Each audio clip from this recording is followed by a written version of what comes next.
დილამშვიდობისა. ეს საქართველოს პირველი არხია, თქვენ უყურებთ გადაცემას პირადი ექიმი მარი მალაზონია რესტორანაზე თარგმანით. ჩვენ როგორც ყოველთვის დღესაც ადამიანზე ვსაუბრობთ. ადამიანზე, რომლის სიცოცხლეც ყველაზე დიდი ფასეულობაა, ყველაზე მნიშვნელოვანი ღირებულება ნებისმიერ საზოგადოებაში. ჩვენ საუბრობთ ადამიანის ცხოვრების წესზე, რომელიც აერთიანებს კვებას და ფიზიკურ აქტივობას, ძილსა და სტრესის მართვას, მავნეჩვეების ქონა არ ქონას, სქესობრივ ცხოვრებას, განათლებას, ჰიგიენას და ასე შემდეგ.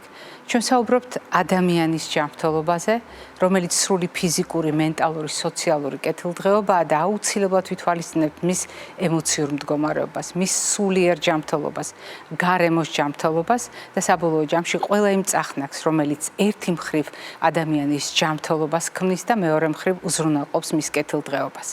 ჩვენ საუბრობთ კვებაზე ყოველდღიურად და ამიტომ კვებით შუქნიშანი სწორედ ის სურათხატია, რომელიც ჩვენი გადაცემის სიმბოლოდაც კი იქცა.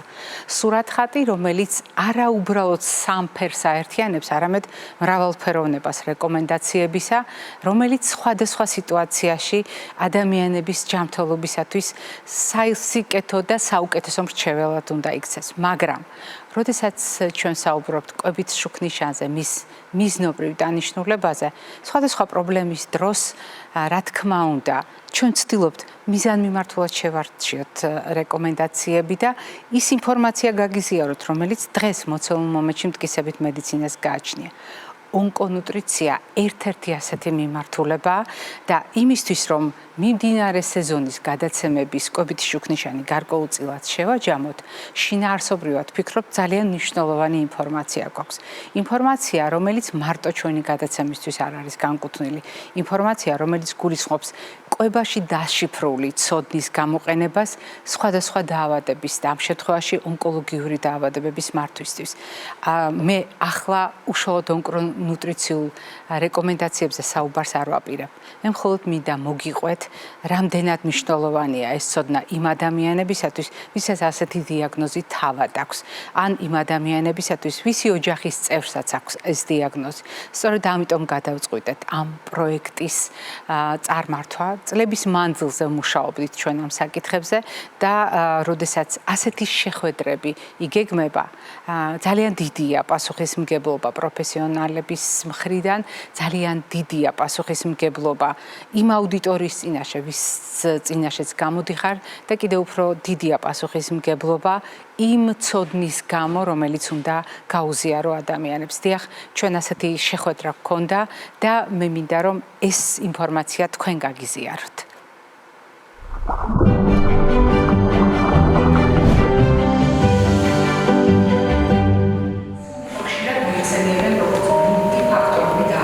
მე ვარ ონკოპაციენტების სოლიდარობის ელჩი. მე როგორც ონკოპაციენტმა მკურნალობა გავიარე საზღვარგარეთ ინგლისში და იქ მკურნალობის პროცესში შედის ასევე რაღაცა კვებითი ტრენინგების გავლა, ქონდა წვდომა ნუტრიციოლოგთან, გავიარე, დავესწარი რამდენიმე ტრენინგს, სადაც მასწავლეს რამდენად მნიშვნელოვანი არის კვება, არა მხოლოდ მკურნალობის პროცესში, არამედ შემდეგ რეციდივისგან თავის დაცვისთვის. საქართველოში სამწუხაროდ ძალიან შეზღუდული არის ინფორმაცია, უამრავი გადაუმოწმებელი ინფორმაცია ვრცელდება სოციალურ ქსელებში და ამიტომ ვფიქრობ, რომ დღევანდელი შეხვედრა ექიმ მარი მალაზონიასთან იყო განსაკუთრებულად მნიშვნელოვანი არა მხოლოდ ონკოპაციენტებისთვის, არამედ მათი ოჯახის წევრებისთვის, იმიტომ რომ ის ყოფილად გავიგეთ ერთი მხრივ რამდენად მნიშვნელოვანი არის სწორად კვება ამ პროცესში და მეორე რა არის და როგორ შეიძლება ვიკვებოთ ოპტიმალურად. პირველი რაც უნდა აღნიშნო ერთია რომ რა ინფორმაცია მოგვაწოდა მარი ექიმმა, მაგრამ მეორეა როგორი ენთუზიაზმით, როგორი ენერგიით და ახალი ციხიდან კი რა ბათუმიდან ღირდა ჩამოსვლა ისეთი კმაყოფილი ვარ. კითხვებიც ძალიან რაც დაოსი ამომწურავი იყო. დეტალურად ისეთ თემებზე გაშლა მარი ექიმმა, რასაც ვერსად ვერ მოიძია. ძალიან მნიშვნელოვანია ესეთი ნუტრიციოლოგების ტრენინგებზე სიარული. ოღონდ თავარი რაც არის კიდევ რომ უფრო ფართოდ გავრცელდეს ცნობადობის ამაღლება, რაც უფრო ხშირად მოხდება, მით უფრო მეტი განათლება არის გასაღები ყველაფრის და მით უფრო მეტი ონკოპაციენტი უფრო დროულად გამოჯანმრთელდება. გაჯანსაღდება და გაჯანმრთელდება. ოკუპაციები არ უნდა გრძნობდნენ თავს გამოყოფილად. ეს არის ჩვეულებრივი ქრონიკული დაავადება. ონკოლოგიასთან დაკავშირებით უამრავი კითხვები გვიჩნდება ხოლმე ადამიანებს, ვინც ვატარებთ ამ დიაგნოზს და ეს კითხვები ძალიან ხშირად უკავშირდება იმას, როგორ ვიკვებოთ. რადგანაც ყველა თვითონაც ჩვენთაგანმა ვიცით, რომ კვება არის ის ძირითადი ელემენტი, რაც განაპირობებს კიდევაც პრევენციული შეიძლება იყოს, ერთ-ერთი შეიძლება მართვა იმ პროცესების ისი გავლაც ონკოპაციენტს უწევს. შესაბამისად, დღევანდელი შეხვედრა და ცოდნა, რომელიც დღეს მივიღეთ, მართლა ფასდაუდებელია თითოეული ონკოპაციენტისთვის და ძალიან მნიშვნელოვანია და პირდაპირ ემსახურება იმას, რომ პრევენცია და მართვა ონკოლოგიურ დიაგნოზების დროს კვებით იყოს შესაძლებელი. ინფორმაცია ხელმისაწვდომია სოციალური ქსელებით და ყველგან. უბრალოდ საუბარია იმაზე, რომ რამდენად საიმედოა ეს ინფორმაცია, რამდენად სამედიცინო მტკიცებულობაზე დაყრდნობით არის ეს ინფორმაცია და რამდენად სანდოა ჩვენთვის. რეალურად მასში დღე-ღამის განმავლობაში დაახლოებით, რომ წარმოვიდგინოთ 1800-1700 ლიტრი სისხლი გაიფილტრება. დღეს მივიღეთ ზუსტად ასეთი ინფორმაცია, მაღალი სანდოობით და დამყარებული სამედიცინო მტკიცებულებაზე. უღრმესი მადლობა ამისთვის.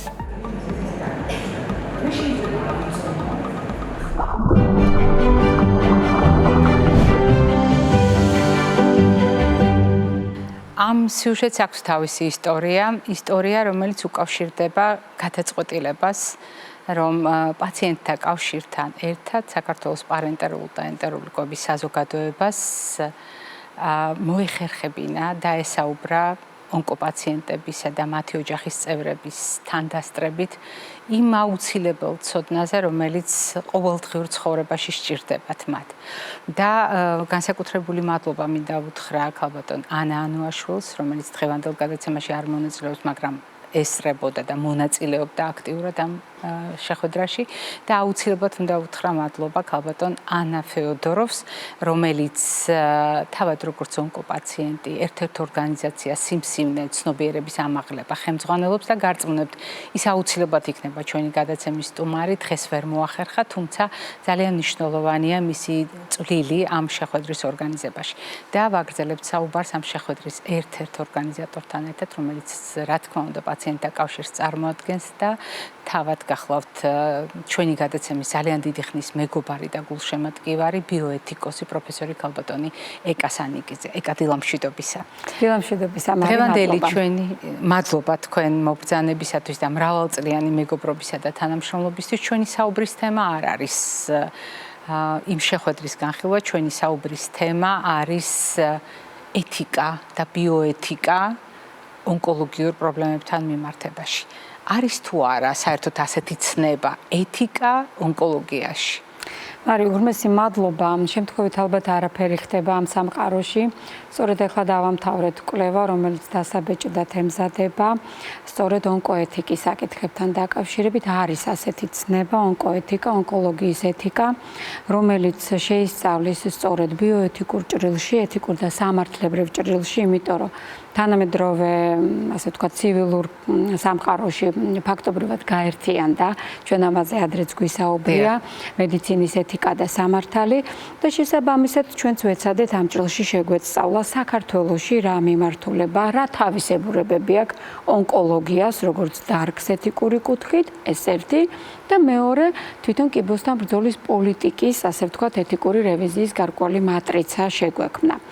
აღმოჩნდა, რომ იმ ძალიან საინტერესო და ძალიან ცნობილი სხვათა შორის მეცნიერებისა და მკვლევარების მიერ გამოქვეყნებული სტატიების მეტაანალიზით, რომ საკმაოდ მნიშვნელოვანი თავისებურებები აქვს, ჯერ ამით დავიწყოთ ონკოლოგიას და ეს თავისებურებები განპირობებულია როგორც თავად დაავადების სიმძიმით და მიმდინარეობით, ასევე რა თქმა უნდა თვითონ იმ გარკვეული პრობლემებით, რომელიც დარგში არსებობს, დიაგნოზირების, მკურნალობის თუ მისი გამოსავლების, რაც ყველაზე მნიშვნელოვანია სახით. შესაბამისად, სხვადასხვა ფაზებად ყოფენ ისინი. სხვადასხვა ეთიკური საკითხები მოდის წინა პლანზე. ასევე აქვს მეორე ხედვა, მეორე ჭრილი, როდესაც კრიტერიუმები უფრო არის სტეიქჰოლდერების მიხედვით, ანუ როგორც ჩანს ეს ექიმების თვალით, მედპერსონალის თვალით, საექთნო თუნდაც პერსონალის თვალით, მაგრამ განსხვავებულია, რა თქმა უნდა, თავად პაციენტებისა და მათი ოჯახის წევრების პირების, საზოგადოებისა თუ გადაწყვეტილების მიმღები პირების. მე მოკლედ შევახსენებ მაყურებელს, რომ ძალიან ისეთი მკაფიო იყოს, იმიტომ რომ თემა დიდია და ძალიან ლაკონურად რომ აღნიშნო 4 ძირითადი კლასიკური პრინციპი ვართ და პრინციპიალიზმის თეორიის მიხედვით ამ პრინციპებს ვიყენებთ კრიტერიუმებად. დაირღვა თუ არა არავნო, იყო თუ არა სარგებლის პრინციპი დაცული, სამართლიანობის და ავტონომიის.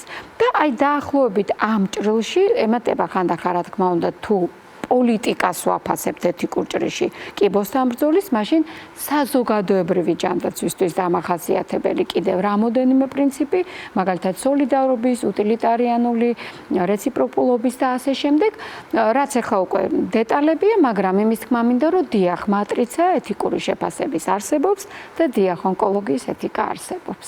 და როდესაც ამ 4 მიდგომაზე ვსაუბრობთ, პირველი არავნოსთან დაკავშირებით მე ვფიქრობ ყველაზე უნივერსალური მიდგომა. თუმცა ძალიან მნიშვნელოვანია ავტონომიურობაც და ყველა ის დანარჩენი პუნქტი, რომელიც ახსენეთ. ვიდრე ჩვენ მომავალში შევხვდებით დეტალურად და გავაგრძელებთ, როდესაც ახალი სატელევიზიო სეზონი დაიწყება, ვიდრე დავემშვიდობებით ამ სატელევიზიო სეზონზე მაყურებელს, ძალიან მნიშვნელოვანია ალბათ გავახსენოთ, არის თუ არა სტიგმა ჯერ კიდევ ონკოლოგიური დაავადება და ეთიკურ ჭრილში როგორ აღიქმება ეს, როგორც პიროვნული თვალსაზრისით, ასევე საზოგადოებრივი თვალსაზრისით. სტიგმა, რომელიც ონკოლოგიური დიაგნოზს. ყოველთვის თქვენი კითხვები არის იმდენად ზუსტი მიზანში მოხვედრილი, რომ რა თქმა უნდა, ყველაზე მნიშვნელოვანი საკითხი, რომელიც შეიძლება ჩვენ ეთიკურ ჭრილში წარმოვიდგინოთ, ეს არის პიროვნების და საზოგადოების თემი და პიროვნება ჩვენი ძველი თემა, ხო, ჩვენთვისაც ქართველებისთვისაც. იმიტომ რომ საზოგადოებაში იქმნება სტიგმა, არსებობს თვითსით სტიგმატიზაციის შემთხვევებიც, მაგრამ ეს პერსონოლოგიურია და არ არის სისტემური და არ არის ხშირი, მაგრამ საზოგადოებაში არსებული სტიგმა არის საზოგადოებისთვის დამახასიათებელი ნიშან-თვისება. სტიგმას ყოველთვის განაპირობებს ინფორმაციის ნაკლებობა, არ არსებობა, ან B, არასწორი ინფორმაციის არსებობა.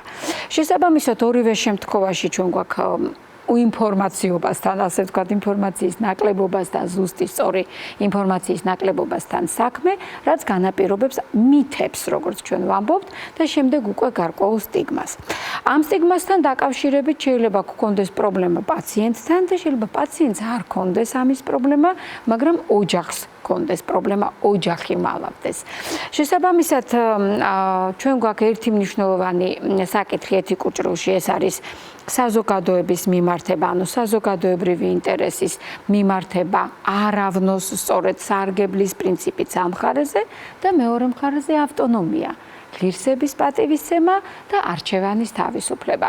შესაბამისად, თუ ჩვენ ვსაუბრობთ იმაზე, რომ პაციენტი ირჩევს ისაუბროს ამ თემაზე, არ მალავს, ითხოვს ინფორმაციას, ჩვენ ვალდებული ვართ ისედაც ავტონომიის პრინციპიდან გამომდინარე, პაციენტს მივაწოდეთ ყველანაირი ინფორმაცია, რასაც მისი დაავადება და დაავადებასთან არსებული ფსიქოსოციალური თუ სხვა საკითხები მნიშვნელობას ხდის, მაგრამ იმ შემთხვევაში როდესაც პაციენტს არ სურს ამ თემაზე საუბარი, ან სურს მხოლოდ გარკვეულ წრეში, ბუნებრივია პაციენტს ისევ ავტონომიიდან გამომდინარე ამის უფლება აქვს.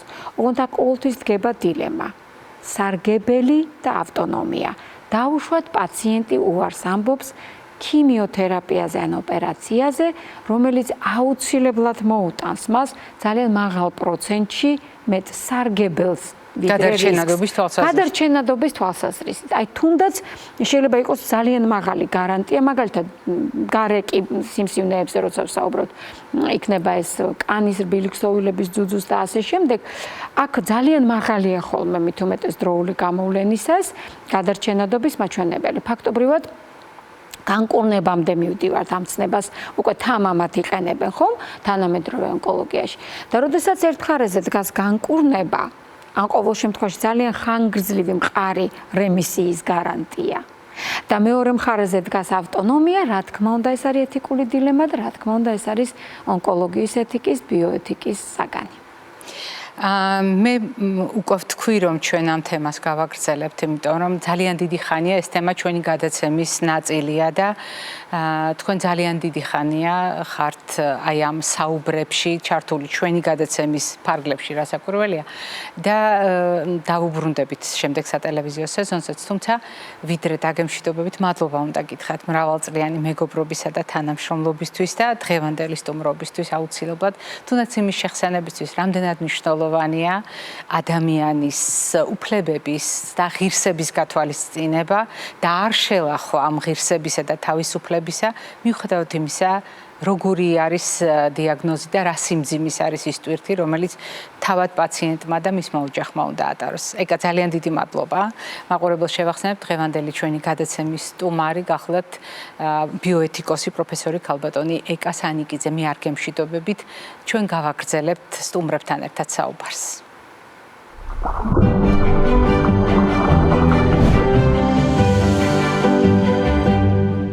ჩვენი გადაცემის შეჯამება ძალიან რთულია ხოლმე სატელევიზიო წლის ბოლოს, იმიტომ რომ ძალიან ბევრი პროექტი და ძალიან ბევრი ნაწილი აქვს ჩვენს გადაცემას. თითოეულ ნაწილს, თითოეულ პროექტს თავისი ისტორია აქვს და ძნელია ერთ დღეს, ერთ კონკრეტულ სიუჟეტში ყველაფერს თავი მოუყარო. არადა სათქმელი მართლაც ძალიან ბევრი გვაქვს. თუნდაც მშობლების სახელით, რომელთაც საჯაროდ პირველად სწორედ ჩვენს გადაცემაში თქვეს, რამდენად მნიშვნელოვანია მათი ისტორია იცოდეს საზოგადოებამ. რამდენად მნიშვნელოვანია მაშინ, როდესაც შვილების დიაგნოზი არის ხშირად რთული სატარებელი მშობლებისთვის. არა მხოლოდ სამედიცინო თვალსაზრისით, არამედ სოციალური თვალსაზრისით, საზოგადოების დამოკიდებულების გათვალისწინებით, ეკონომიკური თვალსაზრისით. და ჩვენი გადაცემა ერთგვარ სივრცეთ ჩამოყალიბდა, სადაც ყოველთვის მზად ვართ ჩვენ მოусმინოთ მშობლებს. ეს ძალიან მნიშვნელოვანია, იმიტომ რომ შვილის, ბავშვის განცდას ვერავინ მოყვება ისე, როგორც ამას ყვება მშობელი. განსაკუთრებით მაშინ, როდესაც მშობლები წლების მანძილზე არიან ჩვენი მეგობრები და მათი თავგადასავალი ხშირად ჩვენი გადაცემის ისტორიის ნაწილი ხდება.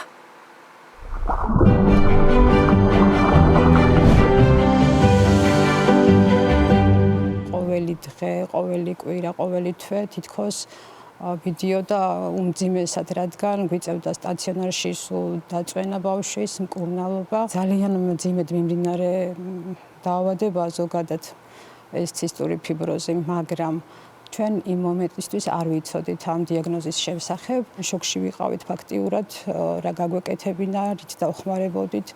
ცოტა სტრესულ მდგომარეობაში აღმოჩნდით, მაგრამ დღესდღეობით ვთვლი საჭიროდ, რომ საზოგადოებამაც ცნობიერების ზონა უნდა აღიმაღლოს ამ დაავადების შესახებ და კარგი იქნება, რომ ყველა მიცოდეს გენეტიკური დაავადებების არსი და მიაქციოს ყურადღება იმას, რასაც ადრე მართლა არ ვაქცევდით ყურადღებას. შეიძლება იმდენად სასოწარკვეთილი იყოს ამ დროს მშობელი, რომ ვეღარ შეძლოს შვილთან ურთიერთობა. ხშირად არის შემთხვევები ხოლმე, რომ ტოვებენ მაგალითად ასეთ ბავშვებს, ან ბებიის მფარველობის ქვეშ გადადის უფრო მეტად და თავის ცხოვრებას მიყვებიან. ასეთ შემთხვევებიც არის სამწუხაროდ, მაგრამ ჩემ შემთხვევაში არ ვიცით, თანდათან მოხდა ყველაფერი, ყველაფრის სწავლა დავიწყე. ნაბიჯი პირველი რაც გადავდგი იყო მივედი ფსიქოთერაპევტთან და უთხარი რომ ეხა მქონდა ის დრო, როცა ყველაზე მეტად მჭირდებოდა მენტალური ჯანმრთელობა. პირადად მე.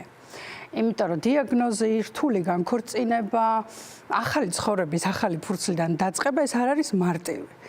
და თან რო ფიქრობ, რომ აი როგორი დღე იქნება ხვალისთვის, ნიკოლოზისთვის, აი რა იქნება, როგორ შეიცვლება მისი ცხოვრება, გახდება თუ არა ისეთი, როგორებიც არიან მისი თანატოლები. და საკუთარ თავთან რომ მარტო ჩები, ამ ყველაფერთან მორევა და გამკლავება არ არის მარტივი. 15 წლის წინ ჩემ უმცროს ქალიშვილს დაუდასტურდა CDG სინდრომი, გლიკოზილირების თანდაყოლილი დარღვევა, PMM2 გენის მუტაცია და ნატალია იყო პირველი საქართველოში და მსოფლიოში იყო 201 ბავშვი. და როდესაც შევიტყვე დიაგნოზის შესახებ, ექიმებსაც ძალიან მწირი ინფორმაცია ჰქონდათ ამ დაავადების შესახებ და რა თქმა უნდა მე საერთოდ არ ვიცოდი. ძალიან რთული პერიოდი გავიარეთ ჩვენ ამის მერე, დიაგნოზის მერე. გამომდინარე იქიდან, რომ ამ დაავადებას ბევრი რთული პრობლემა ახასიათებს, იმიტომ რომ ეს არის მულტისისტემური პრობლემები. 15 წლის წინ არ იყო ის შესაძლებლობები, რაც არის დღეს, ვთქვათ. და შესაბამისად ის რაც დღეს ცოტა სწრაფ ტემპში შეიძლება განვითარდეს და ის ქმედება რომელიც შეიძლება მშობელმა განახორციელოს უფრო სწრაფად, უფრო მეტი ინფორმაცია მოიპოვოს, უფრო მეტი რაღაც ცვლილებები შეიტანოს ამ დაავადების კუთხით 15 წლის წინ ეს ცოტა ნაკლებად იყო შესაძლებელი. ძალიან ბევრი მოდით ვიტყვი წვალება დამჭირდა იმისთვის რომ ჯერ გარკვეულიყავი ამ ყველაფერში, მე რაღაც სწორად წარმემართა, ბევრი შეცდომაც დავუშვით რა თქმა უნდა, მაგრამ საბოლოოდ ვიტყვი ერთ რაღაცას რომ ძალიან შედეგიანი იყო ეს ყველაფერი და შევცვალეთ ბევრი ადამიანის ცხოვრება. დაავადება, დიაგნოზი შეიძლება იყოს იშვიათი, მაგრამ მათზე ზრუნვა არ უნდა იყოს იშვიათი. სწორედ ამიტომ საჭირო იყოს როგორც საზოგადოების, ისე სამედიცინო სფეროში ამაღლება ჩვეულებრივი ცნობიერებისა. და დასაწყისისთვის დავიწყეთ მცირე ზომის ბროშურებით, რომელშიც ძირითადად აქცენტს ვაკეთებდით კლინიკურ ნიშნებზე, რომელთაც შეიძლებოდა მისულიყავით უფრო გამარტივებული გზით მივდიოდით სავარაუდო დიაგნოზამდე და ამას ვარიგებდით სამშობიარო სახლებში და უფრო მეტად ნეონატოლოგებზე იყო გათვლილი. ძალიან მზრუნველი გოგოა.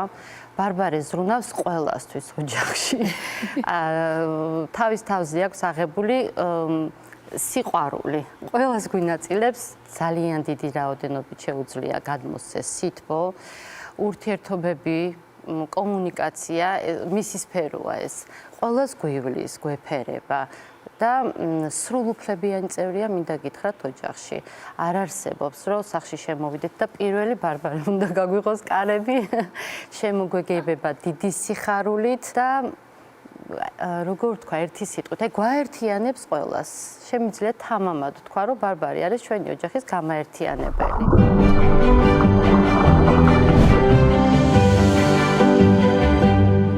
განსაკუთრებული გაგრძელება აქვს იმ ისტორიას, არა იმიტომ, რომ ეს წელს მოხდა გამონაკლისის სახით, არა.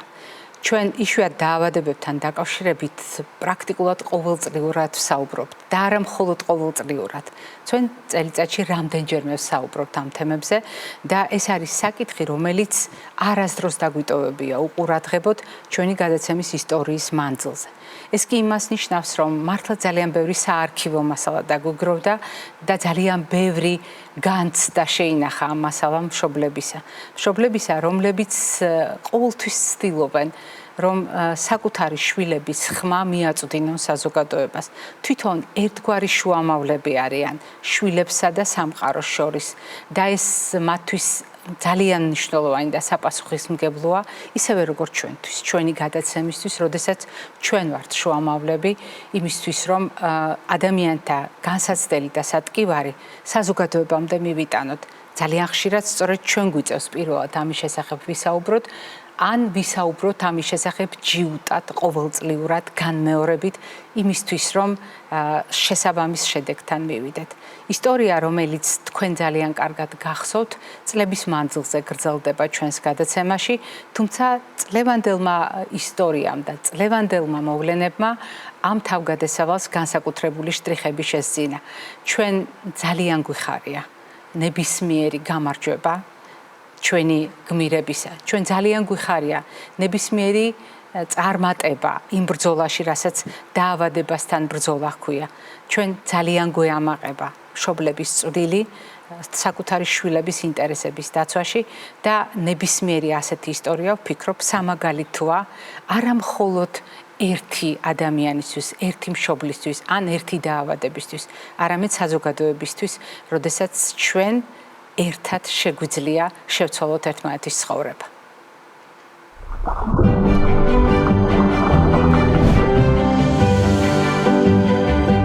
მადლობას მოახსენეთ მოწვევისათვის. ეს ძალიან მნიშვნელოვანია, ბუნებრივია.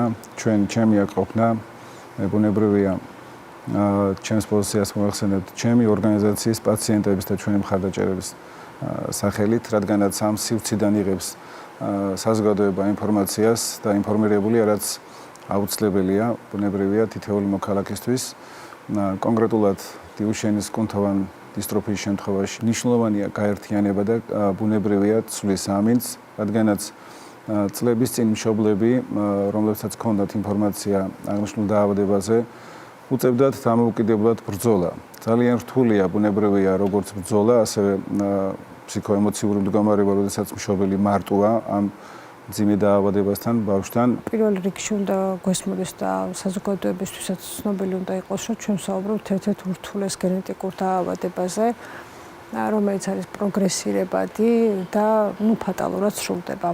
როდესაც ჩვენ ეს დიაგნოზი დაგვიდგინდა, როგორც უმრავლესობა მშობლების, ჩვენც არ გვქონდა წარმოდგენა, რომ ესეთი დაავადება არსებობს და როდესაც იგებ იმ წუთიდან, დასაწყისი ყველაზე რთულია, იმიტომ რომ გადადიხარ სრულ სიბნელეში. როდესაც მშობელი ამ დიაგნოზს იგებ, ყველაფერი გაიაზრო ერთ დღეში. იმ დღით დავეცი, გავნადგურდი ფაქტიურად, მაგრამ მე ისევ დავიწყე ჩემი თავის აღდგენა, რომ მე ასე არ გამომადგებოდა, იმიტომ რომ ჩემს წინ იდგა ჩემი შვილი, რომელიც ყოველდღე მიყურებდა თვალებში. და ავიყვანე ჩემი თავი ხელში და ვუთხარი ჩემ თავს, რომ ვიცი რთული ეს დაავადება, მაგრამ უნდა ვმართოთ, როგორც შევძლებთ. ეს დაავადება ძალიან რთულ პროცესებს გადის, ოჯახები ვიტრგუნებით ამ დროს. ჯერ არის ისეთი დაავადება, რომ როცა შემოვიდა ჩვენს ოჯახებში, მე მაგალითად არ ვიცოდით მსგავსი დაავადების არსებობა და მოძიება, გაგვირთულდა ყველაფერი. როგორ შეგვეკრა, სად ვისთვის მიგვემართა, რა გაგვეკეთებინა, სად იყო ექიმი, რომელიც გვიშვებდა. საზოგადოებამ ხალხმა მაინც არ იცის ამ დაავადების შესახებ, მაინც არ არის ჩახეთული და სულ ვიძახი ხოლმე, რომ თუ ვინმე საინტერესებს რა არის, როგორ არის და რანაირად არის, არც ერთი მშობელი არ დავიღლებით მოვიდნენ ჩვენთან და ყველანაირ შეკითხვაზე გავცემთ პასუხს. გაიცნონ ჩვენი ბავშვები, დაინახონ ჩვენი პრობლემა, გაიცნონ დედები. თქვენი პოზიცია ბუნებრივია ძალიან ძვირფასია ჩვენთვის, როგორც ჟურნალისტის, როგორც ექიმის და როგორც დედის. ეს ძალიან დასაფასებელია და როგორც ბუნებრივია დამოკიდებულება, ის ობიექტური დამოკიდებულება, რაც თქვენ გაგაჩნიათ ამ საკითხის და მსგავსი საკითხების მიმართ. ეს ძალიან მნიშვნელოვანია და მნიშვნელოვანია ამ სივრციდან საუბარი ამ თემასთან დაკავშირებით. პრობლემები იყო და არის უამრავი, მაგრამ ჩვენ ორგანიზაციამ შექმნის დღიდან ძალიან ბევრი პრობლემა გადავჭერით, რაც ჩვენზე იყო დამოკიდებული. ბუნებრივია, ჩვენ არ ვართ იმ ეპოქაში და წარს უჩაბარდა ეს პერიოდი, როდესაც მშობელი ერიდებოდა შიშუმპირის გამოჩენას ამ თემაზე საუბარს, ამის აღიარებას, ბუნებრივია ეს გადავლახეთ და რა თქმა უნდა, იმ ეპოქაში, როდესაც თვითონ მშობელი ქმნიდა შეზღუდულ შესაძლებლობებს, ჩვენ ეს პრობლემა არ გვაქვს.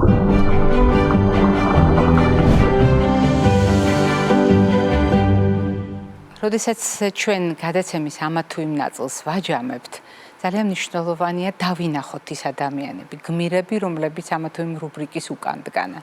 და დღევანდელი ჩვენი გადაცემის მეორე ბლოკი გულისხმობს ამ ადამიანების სტუმრობას. ადამიანებისა, რომელთაც თქვენ ძალიან კარგად იცნობთ ჩვენი გადაცემიდან და რომლებიც გახდნენ ჩვენი არა მარტო გადაცემის ისტორიის, არამედ ჩვენი ოჯახის ნაწილი. თუმცა მეორე მხარეა, რა შეცვალა მათი არსებობის ფონზე მათმა მონათხრობმა, საჯაროდ ნათქვამმა ამ თუ იმ სიტყვამ და ზოგადად იმ ქალბატონებისა და ბატონების ისტორიამ, რომელიც საჯაროდ პირველად გაისმა და პირველად თქვეს მე დავამარცხე კიბო. და დღევანდელი ჩვენი გადაცემის სტუმრები არიან ევროპადონა საქართველოს პრეზიდენტი ქალბატონი ანა მაზანიშვილი და ჰოუფის პრეზიდენტი ქალბატონი ხათუნა ჭინჭარაშვილი. დილამშვიდობისა ქალბატონებო. დილამშვიდობისა. ძალიან მიხარია თქვენი სტუმრობა და მე შემთხვევით არ მithქვამს ოჯახი არ მიხსენებია და თქვენი წვლილი გადაცემის ისტორიაში, იმიტომ რომ ყველა ის ქალბატონი, ყველა ის ბატონი, ვინც სიუჟეტში თუ სტუდიაში სტუმრობით ჩაერთო ამ გადაცემის ცხოვრებაში, გახდა ჩვენი ისტორიის ნაწილი და არა მხოლოდ ოჯახის ნაწილი, იმიტომ რომ ვინც იცნობს ამ გადაცემას, იცის რომ ერთია რაც ხდება კადრში, მაგრამ ეს გადაცემა კადრის მიღმაც ცხოვრობს და ეს აქტივობა გულისხმობს იმ ოჯახურ განსაკუთრებულ ურთიერთობას, რომელიც ჩვენ გვაკავშირებს. თუმცა თავარი კითხვა არის ის, რატომ არის საჭირო მრავალი წლის მანძილზე ერთსა და იმავე თემას დავუბრუნდეთ? რატომ არის საჭირო ამაზე საჯაროდ ვისაუბროთ და რას ცვლის ეს? თავად იმ ადამიანებისთვის, ვინც ამაზე საუბრობს ხმამაღლა და იმ ადამიანებისთვის, ვინც ამას უყურებს, ამას ისმენს, ამას ხედავს. შეცვალა კი ამინდი ამ დამოკიდებულებამ. კი, გრძელი გზა გავიარეთ, ძალიან ხანდაზმულია ეს ისტორია, მაგრამ რა შეცვალა ამან და რამდენად საჭირო აღმოჩნდა ეს საზოგადოებისთვის? დავიწყებ იმით, რომ ძალიან 2012 წელს, როდესაც დამესვა კიბოს დიაგნოზი, იმდენად არაფერი ხდებოდა ჩვენს ქვეყანაში, არც დაფინანსებები ქონდა, არც ვინმე იყო, ვინც დაგაკვალიანებდა, ვინც ღიად დაგიწყებდა საუბარს და ძალიან მძიმე და სტიგმატიზირებული ზოგადად სოციუმი იყო აი ასეთი და მოკლედ ამ წლების განმავლობაში ამ თემაზე საუბრით ძალიან ბევრი რამე შევცვალეთ, იმიტომ რომ დღეს მიმღებლობაც საკმაოდ მაღალია. ადამიანებში ცნობიერება გავზარდეთ, იმიტომ რომ კიბოზე საუბრობთ როგორც ერთ ჩვეულებრივ დიაგნოზზე და არა როგორც სასიკვდილო განაჩენზე და ძალიან ხანგრძლივი გზა იყო ეს იმისთვის, რომ ამ შედეგამდე მივსულიყავით. თორე პირველად, როდესაც ვთქვი, რომ მე მაქვს კიბო და მე ესეთი ორმხრივი მასტექტომია მაქვს და ჩვეულებრივად მირეკავდნენ ნათესავები და ახლობლები და ნუ რაღაცნაირად სირცხვილია და ამაზე როგორც რატომ საუბრობდი ღიად და ზუსტად იმიტომ საუბრობდი რომ დღეს ძალიან ბევრ ქალბატონს ძალიან ბევრ ონკოპაციენტს მოეხსნას აი სტიგმის სიმძიმე და ტვირთი, რომელიც ისედაც ბევრი რამე გვაქვს ნატვირთი და სატარებელი და ამ ხრივ მაინც ცოტა თავისუფლად იყვნენ. გრძნობანი რომ შეუმსუბუქდათ ამ ქალებს. ამ ისტორიის მანძილზე ამდენი წელი გავიდა. რა თქმა უნდა, ძალიან ბევრი გვაქვს კიდევ გასაკეთებელი, თუმცა გარკვეულწილად კმაყოფილი ვარ იმით, რომ ხშირად ვფიქრობდი ხოლმე, რომ აი ასეთ მძიმე თემაზე სასაუბროდ მივდივარ ტელევიზიაში და თან ესეთი სიხშირით. და ვფიქრობდი ხოლმე, რომ რამდენად საინტერესოა ერთი და იგივე თემაზე საუბარი და ის რომ არ გამომივიდეს ყოველთვის მსგავსი. მაგრამ ეს საკითხი იმდენად აქტუალურია და იმდენად იცვლის ფორმას კი არა და აქტუალობას დროთა განმავლობაში, რომ თითქმის არასოდეს ერთი და იგივე არ გამოსულა. რაშიც დარწმუნებული ვარ და რა ვიცი, შედეგებსაც რასაც ვხედავთ. ნამდვილად შევცვალეთ ერთად თანამშრომლობით ძალიან ბევრი ადამიანის ცხოვრება სასიკეთოდ.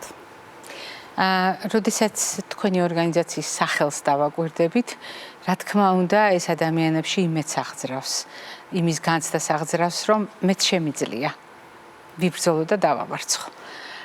თუმცა, როდესაც შენ როგორც ადამიანი გადიხარ ამ გზას, ცოდნასთან ერთად ეს არის უნიკალური გამოცდილება. გამოცდილება, რომელსაც სხვა ადამიანებს უზიარებ და სხვა ადამიანებისთვის ხდები მაგალითი. ეს არის პასუხისმგებლობა, ხათნა? ეს არის უდიდესი პასუხისმგებლობა, მარი. და ძალიან მნიშვნელოვანი, მე სულ ამბობ ხოლმე, რომ ჩემი ყველაზე მნიშვნელოვანი როლი, ერთ-ერთი ყველაზე მნიშვნელოვანი როლი არის სწორედ ის, რომ ვარ გამოჯანმრთელებული ონკოპაციენტი. ის რომ მოვახერხე და ეს ორი ტერმინი, ჯანმრთელობა და ონკოპაციენტობა ერთად შევათავსე, ეს უკვე უდიდესი პასუხისმგებლობაა, რა თქმა უნდა, ჩემს მიმართაც და იმ ადამიანების მიმართაც, ვისთვისაც მე როლური მოდელი ვარ. ძალიან ბევრი წლის წინ, უკვე 2018 წელი იყო, როცა ჩემი კიბოს დიაგნოზი დადგა და მიუხედავად იმისა, რომ თქვენი გადაცემა უკვე დიდხანს არსებობდა იქამდე, მე არც ერთი ისტორია მოსმენილი არ მქონდა სამწუხაროდ. და როდესაც მე დავდექი დიაგნოზის წინაშე, სწორედ მაშინ ყველა ისტორია მოვისმინე. ამიტომ როდესაც თქვენ საუბრობთ ამ აქტუალურობაზე, ეს ძალიან მნიშვნელოვანია, იმიტომ რომ საჭიროება განაპირობებს ხოლმე აქტუალობას თემისას.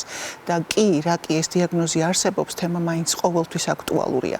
იმიტომ რომ ვიღაცისთვის შეიძლება უკვე რაღაცნაირად შესწავლილი იყოს ეს თემა, ნაცნობი იყოს, მაგრამ რომელიღაც ადამიანი, რომელიც პირველად დგება ამ დიაგნოზის წინაშე, მისთვის ეს გაუვალი და უღრანი ტყეა, რასაც ვადარებ ხოლმე მეტაფორულად და მისთვის თვითოეული ისტორია მოსმენილი თქვენს გადაცემაში გადაცემაში რომ ვისმენდი პირველად ის გოგოები რომელიც თქვენს გადაცემაში მოვისმინე პირველად მე გავიცანი ჩემს ორგანიზაციაში და ეს იყო საოცარი აღმოჩენა თავიდან თქვენგან გავიგე ის ისტორიები და ის იმედის მომცემი ისტორიები რომ მე შევძლებდი ამას ჯერ ისინი გახდნენ ჩემთვის როლური მოდელები და მე დღეს ჩვენ ვართ უკვე ადამიანებისთვის. თუმცა აქ არის ერთი ძალიან მნიშვნელოვანი საკითხი, როდესაც რაღაც გზას გაივლი, ერთია შენი პირადი გამოცდილება და ყველა იმ ადამიანის გამოცდილება, ხათამ რამდენჯერ მიახსენა როლური მოდელი და ნამდვილად ძალიან დიდი ძალა აქვს თქვენს მაგალითს, განსაკუთრებით, როდესაც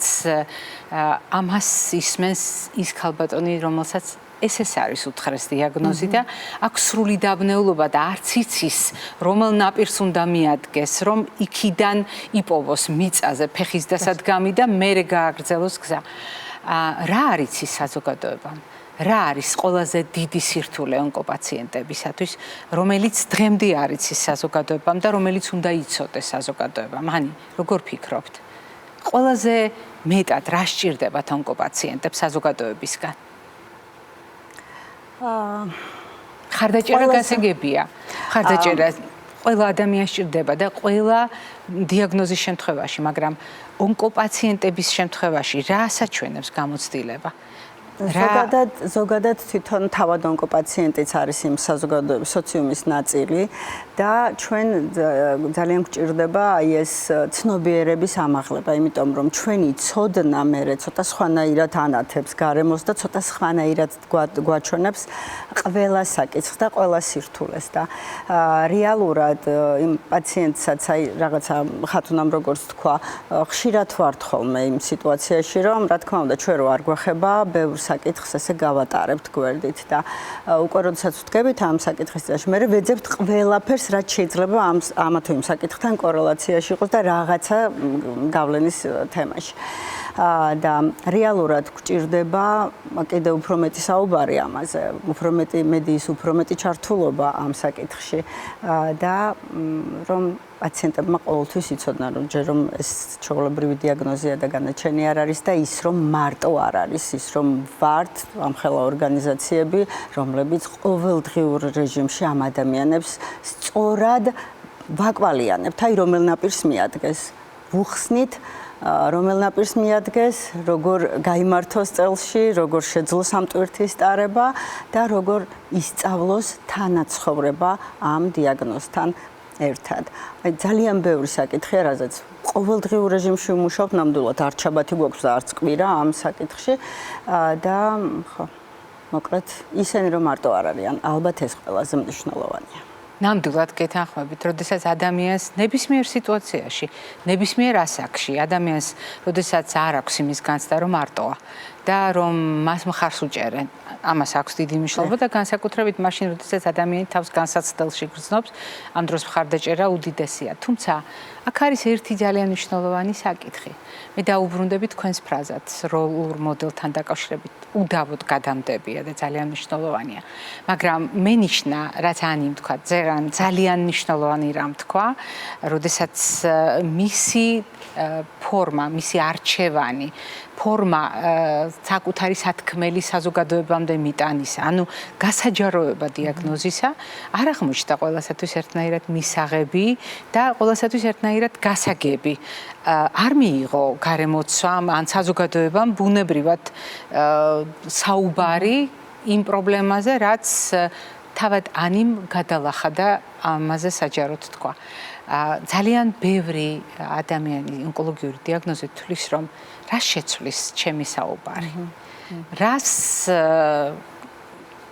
შეცვლის ჩემთვის და რა შეცვლის სხვა ადამიანებისათვის. პირადად მე ხომ არაფერი შემეცვლება დიაგნოზთან დაკავშირებით. ჩემი საუბარი არც ჩემს მკურნალობას წაადგება, არც ჩემი დაავადების პროგრესს შეცვლის, არც გართულებებს ამაცილებს თავიდან პირიქით.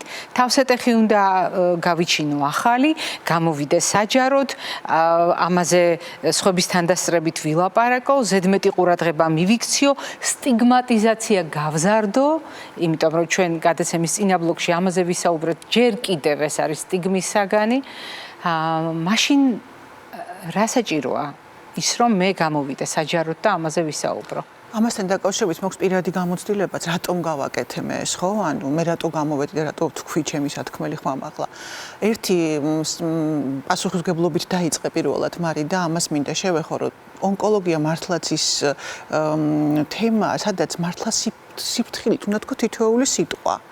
იმიტომ რომ მე როდესაც ვამბობ და მოვუწოდებ, რომ მაგალითად პირველ სტადიაზე რაღაცა აღმოჩენილი ძუძუს კიბო სიტყვაზე განკურნებადია, იქ უკვე თან მეშინია, რომ ეს ვიღაცისთვის არ იყოს ცოტა შემაშინებელი, რომ აი არ იდარდოს, რომ მე რატო ვერ აღმოვაჩინე პირველ სტადიაზე.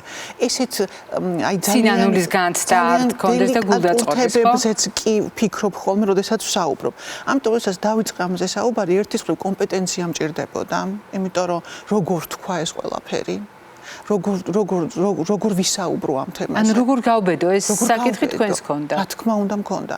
და მეორეს მხრივ სწორედ იმან რომ თუ არ გავბედავ, მაშინ ვერც ვერაფერს ვერ შევცვლი და მივეცი ჩემ თავისუფლება რომ დავუშვი სადღაცას ალბათ შეცდომები. ალბათ ვიღაცას გული ვადგინე, ჩემი რომელიღაცა ისეთი ფრაზით, რომელიც ბევრჯერ ვერ ავწონე და დავწონე და ამის რისკს ასე ვთქვათ ვხედავ, რომ შეიძლება ეს თუნდაც მაშინ გამოცდილებაც კი ბატონო, თუმცა ნელ-ნელა ამასობაში ჩემი ვიმეცადინე, ვისწავლე, მართლა პასუხისმგებლობით მივუდექი. ძალიან ბევრი ვიშრომე იმისთვის, რომ ბევრი რამე მესწავლა კიბოს შესახებ და გარკვეულწილად მეტნაკლებად კომპეტენციებიც ამაღლდა და დღეს არ ვამბობ, რომ სრულად და იდეალურად, ალბათ დღესაც რაღაცა შეიძლება ვერ ვამბობ ისეთი სიზუსტით, რომელიც შეიძლება არავის არ ატკინოს რაღაც, მაგრამ საუბრობ.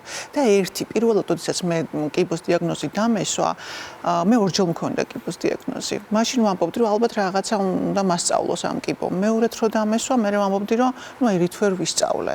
და მე ვამბობდი, რომ ალბათ რაღაცას იცი, აი რაღაცა აზრი ექნება ამას და მე ავდექი და მე თვითონ მივანიჭე აზრი ამ კიბოს და მე ვფიქრობ, რომ ისაც დღეს ვაკეთებ, რომ სხვა ადამიანებისთვის მეტნაკლებად უფრო გავლილია ის გზა და ნათელია ის გზა, რაც უნდა გაიაროს ჩვენი მცდელობებით, ეს არის ზუსტად ის, რაც მე ალბათ კიბოს პირიქით აქეთ მივანიჭე, როგორც საზრისი. ძალიან მნიშვნელოვანი კითხვა გამიჩინა. ერთგვარად შემაჯამებელი კითხვა ხათუნამ და ეს ანის ნათქვამ ფრაზებსაც ეხმიანება, ამიტომ ორივეს დაგისვამთ ამ კითხვას გოგოებო და ვიდრე დავასრულებთ, მოკლე კითხვაა და მოკლე პასუხს ველოდები. ყველა შემთხვევაში მნიშვნელოვანია გაერთიანება. ისტორია ამას ადასტურებს, რამდენად გადამწყვეტი შეიძლება იყოს ადამიანების გაერთიანება ერთი იდეის გარშემო. როდესაც გამაერთიანებელი იდეა არის სხვების დახმარება, თუნდაც საკუთარი ტკივილიანი გამოცდილების ფონზე. ასეთ გაერთიანებას განსაკუთრებული ძალა აქვს? ზუსტად იმ ტკივილს გააჩნია და რა თქმა უნდა ეს ტკივილი საკმაოდ ძლიერია და აი სწორედ საპირწონედ ზუსტად ადეკვატურად ძალიან ძლიერია ის აი ეს ყველაფერი, რასაც ვაკეთებთ ჩვენ. ამის შესაცვლელად, ამის შესამსუბუქებლად. და ხო, ძალიან მნიშვნელოვანია და ძალიან ძლიერია და ძალიან საჭირო. ასე თვლიან ის ქალბატონების და ბატონების, ვინც ამ გაერთიანების ძალას გრძნობენ. მე დარწმუნებული ვარ, იმიტომ რომ როდესაც არის განცდა იმისა, რომ ანიმბზანა მარტო არ რასაკვირველია, მარტო არ ხარ ეს ყოველთვის მნიშვნელოვანია, მაგრამ როდესაც საერთო ცოდნა, საერთო გამოცდილება თითქოს ერთ ყულაბაში იყრის თავს და ეს ყველასათვის საზიაროა, აი ამას ვფიქრობ გადამწყვეტი მნიშვნელობა აქვს, არა ხათუნა? იცით როგორ არის, მარტო არ ყოფნა, ანუ უბრალოდ რომ მარტო არ იყო, ეს რა თქმა უნდა კარგია, მაგრამ ჩვენი ორგანიზაციებს ეს ერთიანობა, მაგრამ საკმარისი არ არის. ეს ერთიანობა, ეს ხვანაერი არა მარტო ყოფნა, ეს არის ის შემავსებელი, აქ არის ის, რაც გაერთიანებს, ის რითაც ზუსტად გესმის, ორგანულად გრძნობ, უჯრედის დონეზე გრძნობ ადამიანის მდგომარეობას, იმიტომ რომ საკუთარი გამოცდილებაა ეს შენი და ეს აჩენს განსაკუთრებულ ნდობას. და ეს მარტო ის კი არ არის არითმეტიკული ჯამი არ არის ეს რომ ვიღაცა დგას შენს გვერდით. ეს არის განცდა რომ შენს გვერდში დგას ადამიანი რომელმაც მიახლოებით სიზუსტით იცის შენი შეგრძნებები და გიჩნდება მის მიმართ განსაკუთრებული ნდობა.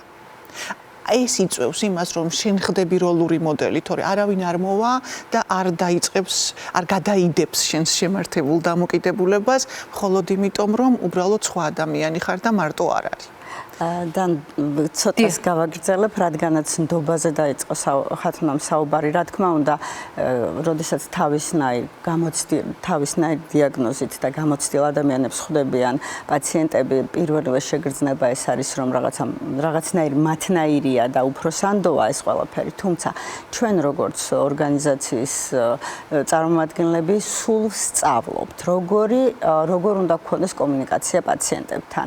ვსწავლობთ თითქმის სამედიცინო ტერმინებს, უკვე ვიცით, როგორ წავიკითხოთ ფორმასი, იქ მოწოდებული ინფორმაცია როგორ უნდა აღვიქვათ, რომ პაციენტთან საუბრის დროს უნდა იყო ძალიან ბუნებრივი და ძალიან მართალი, იმიტომ რომ იქ ვერ მოატყუებ პაციენტს, აუცილებლად უნდა ზუსტად აუხსნა, რასთან აქვს საქმე და ამაში ის შენი კომპეტენტური საუბარი ზუსტადაც აი ამ დობის ხიდის გაბმას და ჩვენ ხო სერტიფიცირებული საერთაშორისო სერტიფიკატით სერტიფიცირებული ადვოკატები ვართ და აი ამას გვასწავლიან როგორ ვიმუშაოთ პაციენტებთან, ისე რომ აი ეს რაღაცა არ დავაზიანოთ, რაღაცა ყველაფერი სწორად, სრულყოფილად და კარგად მივუტანოთ და ნდობა არის ძალიან მნიშვნელოვანი საკითხი, იმიტომ რომ ამაზე დგას მერე უკვე როგორ განვითარდება და როგორი შედეგები დადგება მკურნალობისაც კი. მინდა დავამატო ერთი რაღაც.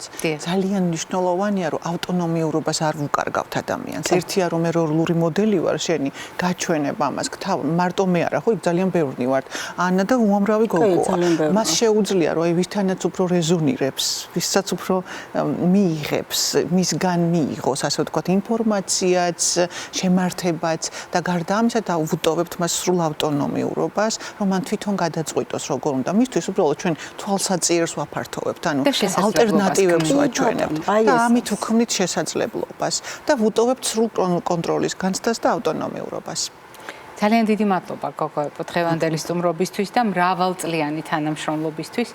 ძალიან კარგი ფორმულა ახსენა წეღან ხათუნამ და მიუხედავად იმისა, დღეს 1+1 ხართ ჩვენს გადაცემაში, ეს ის შემთხვევა, როდესაც ათობითი სისტემისგან განსხვავებით 1+1 2 არ არის. თქვენ 1+1 გაცილებით მეტ ადამიანს წარმოადგენთ, ორნი ხართ, თითქოს მარტივი არითმეტიკული ოპერაციით, მაგრამ გაცილებით დიდ არმიას იტევთ დღევანდელ გადაცემაში იმ სტუმრობით, რომელიც გარკვეულწილად შემკრებია ამ რუბრიკისა მიმდინარე სატელევიზიო სეზონზე. ძალიან დიდი მადლობა სტუმრობისთვის და მე რა თქმა უნდა შემიძლია ვთქვა თამამად, რომ ჩვენი გადაცემა დამოკიდებულებას არ შეიცვლის ამ საკითხის მიმართ და ჩვენ როგორც თვლიდით, რომ ადამიანს შეუძლია მეორე ადამიანისთვის გააკეთოს ძალიან ბევრი რამ და ამის მაგალითი ნოდარ დუმბაძის მარადისობის კანონი იყო, რომელიც ამბობდა, რომ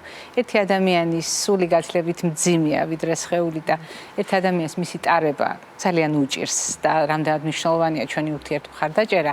თუმცა ეს ის შემთხვევაა, როდესაც ყველამ ვიცით, რომ დიდი ომია მოსაგები და აი ამ ომის მოსაგებად მცირე და დიდი ბრძოლებია გადასახდელი. ხან მარცხდებით, ხან ვიმარჯვებთ, მაგრამ თავარი მიზანი არის საბოლოო ომში გამარჯვება, სადაც ერთიანობას და საერთო ტრის აღქმას და მის მიმართ დამოკიდებულებას, ერთნაირ დამოკიდებულებას გადამწყვეტი ძალა.